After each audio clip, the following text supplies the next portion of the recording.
For centuries, the great cathedrals of Europe have stood as monuments to divine light. Their towers and polished stone floors were designed to project an image of safety, transparency, and spiritual beauty. But step off the sunlit nave, and the architecture shifts. Beneath the stone lies a physical void that contradicts the peace above. Modern ground-penetrating radar scans reveal a branching web extending from the main altar and reaching into the surrounding earth. Accessing this network was restricted. For generations, the only entrances were heavy stone slabs flush with the floorboards, or trapdoors hidden beneath thick rugs. The history visible from the pews as a facade, covering a world constructed for purposes the light would not tolerate. Descending those stairs brings a sharp change in the environment. The air cools, the acoustics die into a hollow echo, and the cathedral's open space is replaced by blackness. Navigating these corridors involves navigating silence. Sensory deprivation amplifies taphophobia, the fear of being buried under thousands of tons of masonry. Builders incorporated physical defenses, lethal booby traps, and dead-end false walls, designed to disorient and trap intruders. Paranoia dictated the layout. Secret societies often employed blindfolded diggers, marching them underground in the dark so no single laborer could map the blueprints.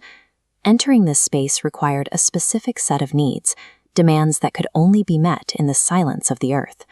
That isolation made these tunnels a magnet for subversive power. When the Knights Templar were arrested in 1307, their treasury vanished. Evidence points to that fortune being smuggled north and lowered into unexcavated vaults beneath Scottish chapels, where radar still detects massive empty chambers today. By the 18th century, smugglers used coastal parish churches to move contraband through sea caves. These natural tunnels led to church crypts, where illegal goods were stored far from the reach of tax collectors. But the deepest recesses hosted far darker activities. Elite secret societies, known as hellfire clubs, utilized the isolation of these caves to perform mocked religious ceremonies and occult rituals. The church's foundation became a hiding place, shielding the very individuals the institution publicly condemned. Yet that same isolation also functioned as a refuge. Long before they built the cathedrals, early Christians surviving persecution in Rome carved miles of catacombs, building cities of the dead to stay alive. Even the most powerful figures eventually relied on this strategy. During the sack of Rome in 1527, Pope Clement VII survived by fleeing through a fortified secret corridor leading away from the Vatican. As World War II devastated Europe, these networks reopened. Under bombed-out cities like Warsaw, ancient church tunnels became movement routes and weapons depots for the resistance. In those same pitch-black crypts, priests and resistance fighters hid thousands of Jewish families from Nazi occupation, operating a network that ran out of sight of the soldiers above. When the laws of society collapsed above ground, survival meant retreating into the dirt the cities were built upon. The deepest layer is the most permanent.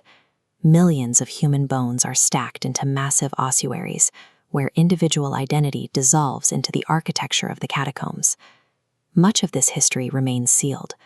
Across Europe, passages end at rusted iron doors that remain locked, while other networks have been swallowed by rising underground rivers. Moving from the mud and rough stone of the deep crypt, the transition is jarring. Bursting back into the light, you are surrounded by the pristine white marble of the nave. The spiritual height of the visible world relies on these unseen, dark structural foundations. We walk over these polished floors, unaware of the sprawl beneath our feet. History suggests that some parts of the foundation are best left undisturbed,